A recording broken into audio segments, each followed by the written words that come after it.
প্রিয় নেতৃবৃন্দ, আপনারা সকলেই জানেন ছাত্র জনতার বিপ্লবের মাধ্যমে আমরা একটি স্বৈরাচার মুক্ত স্বাধীন বাংলাদেশ আমরা উপহার পেয়েছি। এই বিপ্লব কিন্তু একদিনে সংগঠিত হয়নি। এই বিপ্লব কোন রাজপথের ছোটখাটো আন্দোলনে এই বিপ্লব এই বিজয় কিন্তু অর্জন হয়নি। এই বিজয় অর্জনের ক্ষেত্রে আমাদের শত শত ছাত্র জনতাকে শহীদে মৃত্যুবরণ করতে হয়েছে। বুক চিতিয়ে দিয়েছে স্বৈরাচার শেখ হাসিনার সন্ত্রাস বাহিনী এবং তারই পৃষ্ঠপোষকতায় রাষ্ট্রবাহিনীর বন্দুকের নলের সামনে। সেখানে আমার সন্তান, আপনার সন্তান, আমাদের সন্তানরা শহীদে মৃত্যুবরণ করেছে। এটাকে আপনারা সকলে মানেন কিনা? তো যাদের রক্তের বিনিময়ে আমরা একটি স্বৈরাচার মুক্ত স্বাধীন বাংলাদেশ পেলাম, যে স্বৈরাচার বাংলাদেশের জনগণের ভোটের অধিকার, মানবাধিকার, জনগণের সকল সাংবিধানিক অধিকারকে হরণ করে এক ন্যায়তন্ত্র কায়েম করতে গিয়েছে, সেই অধিকার বঞ্চিত গণতন্ত্রকামী মুক্তিকামী জনতা, ছাত্র জনতা এবং সকল গণতান্ত্রিক রাজনৈতিক দলের নেতৃবৃন্দরা সকলের ঐক্যবদ্ধ প্রচেষ্টার ফসল স্বৈরাচার মুক্ত শেখ হাসিনা মুক্ত একটি স্বাধীন বাংলাদেশ আমরা পেয়েছি। এই স্বাধীনতা ধরে রাখতে হলে আমাদের সকলকে ঐক্যবদ্ধ হয়ে কাজ করতে হবে। আপনারা এখানে যারা আছেন, আপনারা হাত তুলে একটু বলেন 2018 সাল 2014-তে আপনারা কেউ ভোট কেন্দ্রে যে ভোট দিতে পেরেছেন কিনা? আপনাদের অধিকার হরণ হয়েছে কিনা? আপনাদের বিএনপি করে এই কথাটা আপনারা মুখে বলতে পেরেছেন কিনা? আজকে আপনাদের বাড়ি ঘর দখল করেছে, আপনাদের জমি দখল করেছে দীপু গংরা, শাহিন চেয়ারম্যান গংরা, আপনারা নিশ্চুপ আপনাদের সহ্য করে থাকতে হয়েছে। এই কথাগুলো সত্য কি সত্য না? এটাই বাস্তবতা।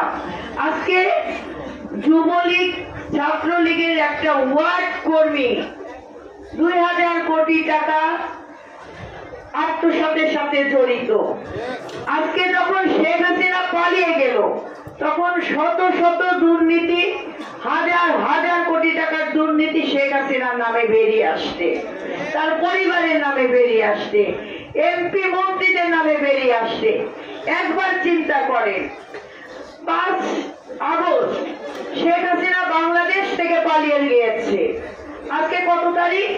আজকে 31 তারিখ। এই যে 5 আগস্ট থেকে 31 তারিখ কতদিন হলো? 25 দিন হয়েছে। একটা আওয়ামী লীগের আতি পাতি থেকে শুরু করে সিনিয়র পর্যন্ত একটা নেতা ফেসবুক বলেন, অনলাইন বলেন, চিপা চুপার মধ্যে দাঁড়িয়ে বলতে পেরেছে যে আমরা কিংবা আমি আওয়ামী লীগের দায়িত্বভার গ্রহণ করলাম? কেউ কি বলেছে? কেন বলে নাই? কারণ শেখ হাসিনার পাপের দায়ভার এখন আওয়ামী লীগের কোন নেতৃবৃন্দরাও নিতে রাজি নয়। শেখ হাসিনার অত্যাচার, নির্যাতন, নিপীড়ন এখন প্রশাসনও নিতে রাজি নয়। আজকে শেখ হাসিনা দেশ থেকে পালিয়ে গিয়েছে, অর্থাৎ আওয়ামী লীগের অস্তিত্ব এখন চির কোঠারে চলে গিয়েছে, তাই নয় কি? আপনারা, আমরা কি বলেছি যে আপনারা যারা আওয়ামী লীগ করেন আপনারা কেউ এলাকায় আসতে পারবেন না, এই কথা বলা হয়েছে? আপনারা, আমরা কি কেউ ঘোষণা দিয়েছি যে 15ই আগস্ট আপনারা শোক দিবসে একটা দোয়া পড়তে পারবেন না? এটা কি ঘোষণা দেওয়া হয়েছে? কোন রাজনৈতিক দল দিয়েছে? তাহলে কোথায় গেল আওয়ামী লীগ? কোথায় গেল তাদের আদর্শ? আদর্শ যদি ঠিক থাকতো এবং তাদের কর্মটা যদি ঠিক থাকতো তাহলে তো কেউ না কেউ দাঁড়াতো না? দাঁড়াবেন না। কারণ শেখ মুজিবের যতটুকু অর্জন তার পুরোটাই ধ্বংস করে দিয়েছে শেখ হাসিনা, শেখ রেহানা। এক রাজতন্ত্র কায়েম করে ধ্বংস করে দিয়েছে। দেশ থেকে পালিয়ে সাধারণ জনগণ এবং সকল অধিকার বঞ্চিত জনগণ সকলে তাদের বাড়ি ঘরে আগুন দিয়েছে কোন বিএনপি নেতৃবৃন্দরা না, কিন্তু এটা জনরোষের প্রতিফলন। তাই আপনাদেরকে মাথায় রাখতে হবে, নতুন একটা সুযোগ পেয়েছেন বাংলাদেশটাকে নতুন করে গড়ার। এই কেরানীগঞ্জকে সন্ত্রাস মুক্ত করার সুযোগ এখন আপনাদের হাতে। এই কেরানীগঞ্জকে ভূমিদস্যুর হাত থেকে রক্ষা করার সুযোগ এখন আপনাদের হাতে।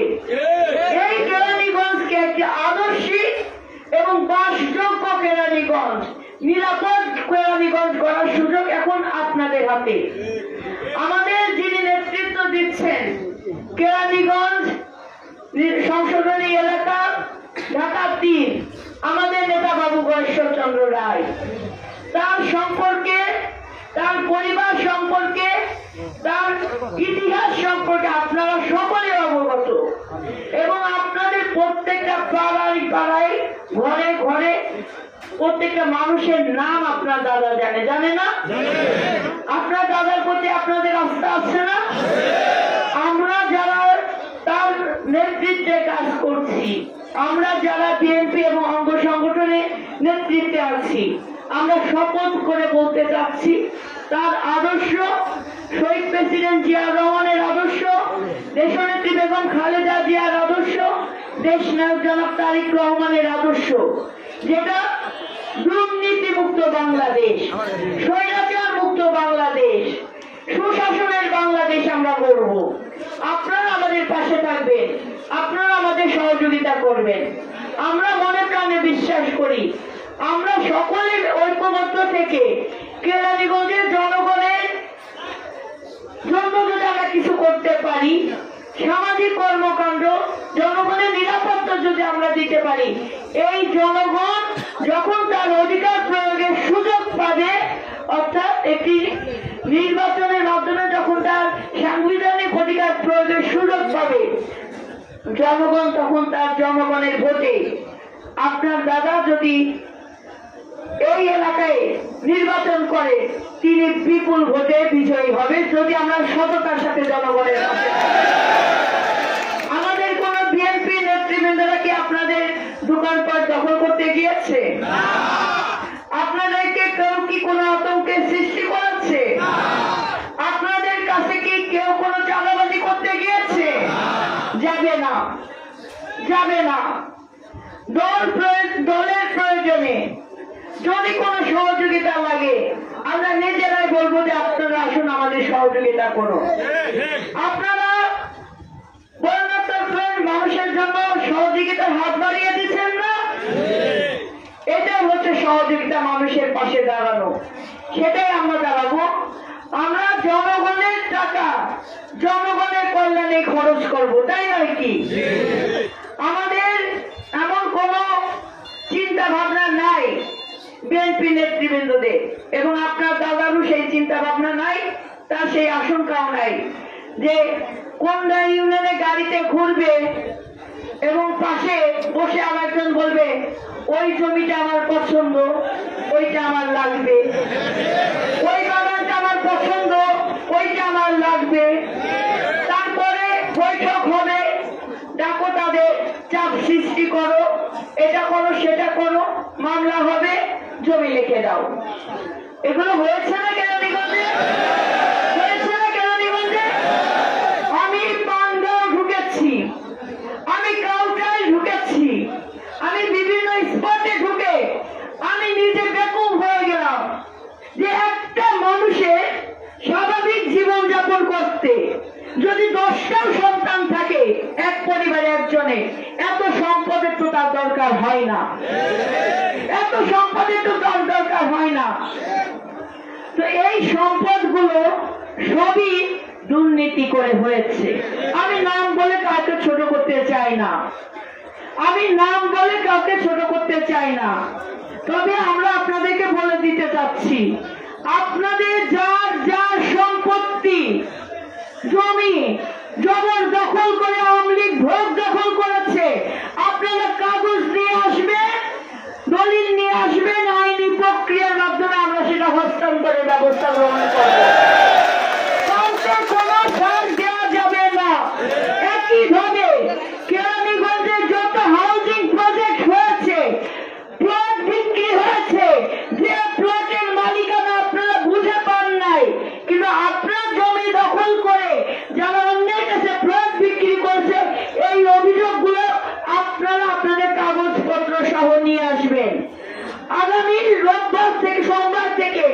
আমি মির্জাপুর গ্রামে আমাদের বাড়িতে আমি সকাল 11টা থেকে বিকাল 5টা পর্যন্ত থাকবো এবং এর মধ্যে আমাদের যে কটা বিএনপি কার্যালয় থাকবে সেগুলোতে আমরা থাকবো। আপনাদের যত অভিযোগ আছে আপনারা জমা দেবেন, কিন্তু আইন কেউ আপনাদের হাতে তুলে নেবেন না। আমরা আইনি প্রক্রিয়ার মাধ্যমে সকল সমস্যার সমাধান করব। আমরা জনগণের পাশে দাঁড়াবো। আমরা জনগণের ভিতর আস্থা অর্জন করব যে এখানে বাবু গয়েশ্বরচন্দ্র রায় রাজনীতি করতে আসছে জনগণের সেবা দিতে, জনগণের অর্থ আত্মসাৎ করতে নয়, জনগণের সম্পদ আত্মসাৎ করতে নয়। এটা কেরানীগঞ্জে প্রত্যেকটা জনগণই জানে। তাই তো শেখ হাসিনা তার দুর্বৃত্তদেরকে নিয়ে দিনের ভোট রাতের আয়োজন করতে হয়। তাই তো শেখ হাসিনাকে 2024 সালে আগেই নির্ধারণ করে দিতে হয় কোন এলাকায় কাকে নির্বাচিত করা হয়েছে। আজকে তার পুরো স্বৈরাচারিতা, আজকে আওয়ামী লীগ নামক একটি সংগঠন আজকে সে যেমন পালিয়ে ধ্বংস করেছে, এই আওয়ামী লীগও আজকে পলায়ক শক্তি হিসেবে প্রতিষ্ঠিত হয়েছে বাংলাদেশে। তাই আপনারা এমন কোন অপকর্ম করবেন না যে অপকর্ম দায় বাংলাদেশ জাতীয়তাবাদী দল অর্থাৎ বিএনপি নিতে হয়। এমন কোনো কিছু করলে সেখানে কিন্তু বিন্দুমাত্র ছাড় দেওয়া হবে না। আমাদের নেতা দেশনায়ক জনাব তারেক রহমান তিনি বারবার করে বলেছেন, আপনারা জনগণের মন জয় করুন, জনগণের পাশে থাকেন, জনগণের সেবক হয়ে জনগণকে পাহারা দেন, যাতে জনগণ আপনার প্রতি আস্থা অর্জন করতে পারে। আমাদের নেতা বাবু গয়েশ্বরচন্দ্র রায় বলেছে, আপনারা দখল করবেন কারণ বাড়ি ঘর নয়, শুধু জনগণের হৃদয় দখল করবেন। আমরা এই পথেই থাকবো, এই পথেই চলবো। আপনারা অনেক কষ্ট স্বীকার করেছেন, 17 বছর ধরে কেউ বাড়ি ঘরে থাকতে পারেন নাই, নির্যাতন হয়েছে, নিপীড়িত হয়েছে। আপনাকে তাই নাই, আপনার বাবাকে ধরে নিয়ে গেছে, আপনার ভাইকে ধরে নিয়ে গেছে, আপনার মাকেও গায়ে হাত দিতে ছাড় দেয় নাই। এই সকল কিছু প্রতিশোধ আপনারা এখনো নিতে যাবেন না। আপনারা আরো ধৈর্য ধারণ করুন, কারণ জনগণের ভোটে নির্বাচিত প্রতিনিধি আমাদের নেতা বাবু গয়েশ্বরচন্দ্র রায়কে নির্বাচিত না করা পর্যন্ত আপনারা ধৈর্য ধারণ করুন। বিএনপিকে ক্ষমতায় আসতে হবে জনগণের অধিকার প্রতিষ্ঠা করার জন্য, তার জন্য আপনাকে ধৈর্য ধারণ করতে হবে, আস্থা অর্জন করতে হবে। জনগণ যেন বুক ফুলিয়ে বলতে পারে যে আমরা এই দলকে, এই ব্যক্তিকে আমরা আমাদের জনপ্রতিনিধি, আমাদের সরকার গঠন করব। সেইভাবে আপনারা কাজ করবেন, এইটুকু প্রত্যাশা। আমার যতদূর সহযোগিতা করার আমাদের থানা বিএনপি, আমাদের ইউনিয়ন বিএনপি, ওয়ার্ড বিএনপি, আমাদের অঙ্গ সংগঠন, থানা, ইউনিয়ন, ওয়ার্ড, আমরা সবাই এক এবং ঐক্যবদ্ধ হয়ে আমরা আপনাদের পাশে থাকবো। সবাইকে ধন্যবাদ। বাংলাদেশ জাতীয়তাবাদী দল জিন্দাবাদ। শহীদ প্রেসিডেন্ট জিয়াউর রহমান চির অমর হোক। দেশনেত্রী বেগম খালেদা জিয়া জিন্দাবাদ। দেশ নায়ক জনাব তারেক রহমান জিন্দাবাদ। আমাদের নেতা বাবু গয়েশ্বরচন্দ্র রায় জিন্দাবাদ।